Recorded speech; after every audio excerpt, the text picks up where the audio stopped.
The highlights of the night for me are the way we came back. There's so many things that happen within a game where momentum's up for grabs. And we got up 12 in the first half. We didn't close it. We didn't close the door on them. We had some turnovers. We had some home run type plays rather than coming down. And at the same time, it was simultaneous with wanting to get into the bonus. We didn't do it as quick as we would have liked, but we adjusted in the second half. The second half wasn't as much about the bonus, all right, being a factor as much as it was playing through fatigue, trying to bring fatigue to the game. And then the last 10 minutes of the game to score 25 points. Basically, I think we were 2.5 points of possession in the last 10 minutes, last 9.5 minutes, whatever it was. And to basically, I think we stopped them on 13 or 14 possessions.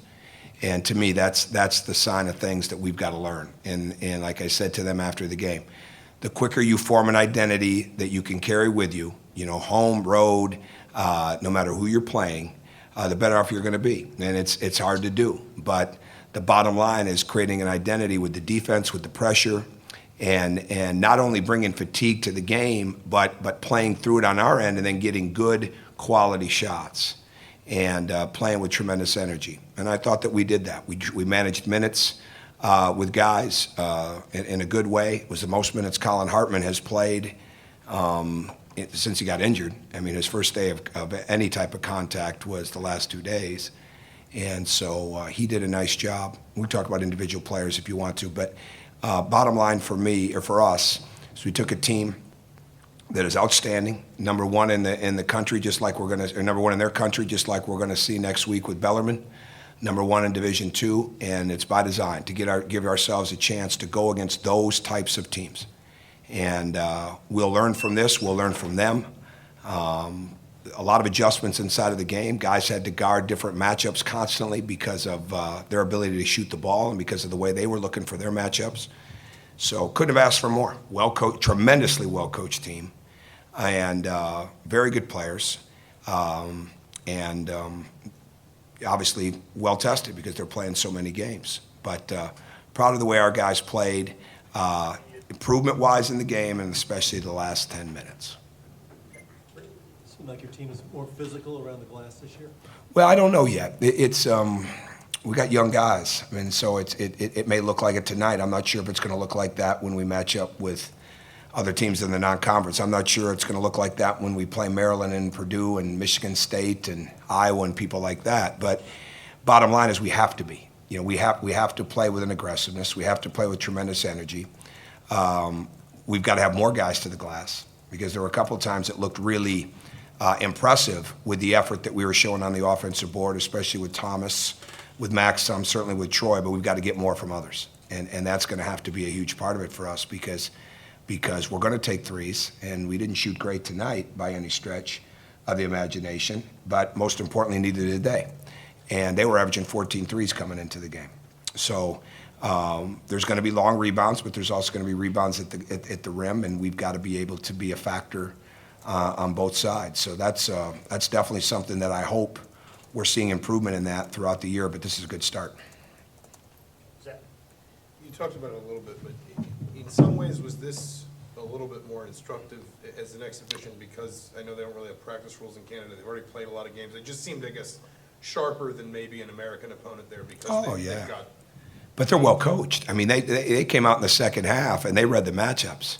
So they've got Plunkett, who going into the game, of his 66 shots, 59 of them had been threes, and we didn't want Thomas in the post because it's so much of a 4-round-1 team, and they did an excellent job of looking for the matchups. I mean, he gets it. I mean, it's fun to watch him. It's fun to watch his films, but to me, Thomas having to make those adjustments inside of the game and not overhelp, and then certain times overhelp and recover.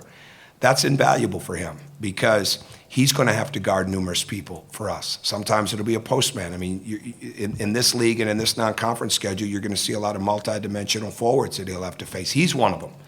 So that to me was good. They knew exactly what they wanted. They passed the ball. I wasn't exaggerating with the way that they passed. We just wanted to pressure the passes. There's no question that we got spread out a little bit too much and had too much help, but I liked our recovery. And I think the fact that they missed some open shots, I'm not sure how he feels, but They missed some open shots in the second half, and I think fatigue might have had something to do with that. But at the same time, we challenged shots. We didn't give a lot of open shots in a spacing game like that. So really, really happy that we chose to play them. And we would play them again. We'd like to play Carleton at some point. I mean, those teams are really, for those of you that went over last summer, you know exactly what I'm saying. And I was reading a stat where Carleton and Ottawa played last year, and they played in front of 12,500 people where the Ottawa Senators play NHL hockey. I mean, they're used to doing some things. So it was great to have a team like that to face tonight. Jeff, what led Max to make it into the starting lineup, and do you envision that moving forward? I told the team before the game, and it's the truth. We don't have a starting lineup. Nobody's unseated Yogi from that position, but we don't really have a starting lineup right now. I mean, we've got tremendous competition in the guard spots, and we're going to have it on the forward spot. All the forwards are going to have to play, and there's going to be nights it's going to be very matchup oriented, and predictions on lineups will just be that, predictions. So we'll do different things. I wasn't displeased with that lineup at all. It was the starting lineup was our number one plus minus lineup of the night. So we'll see down the road. If that's the starting lineup next week, it'd be a shock to me. I'm not saying it wouldn't be. I'm not saying it would. I mean, that's really irrelevant right now. Combinations are irrelevant. Who plays well with who is relevant. Who finishes is extremely relevant. You know, that to me is going to be key. Mike, you mentioned checking on who plays well with who. I mean, do you feel like you're closer to just playing positionless basketball at this point, or getting to that point where you guys can just go with? Well, if Thomas can get out and guard the way that he did, and there's going to have to be a lot of improvement there, you know, because Plunkett really was behind, number 9 was behind the three-point line most of the night.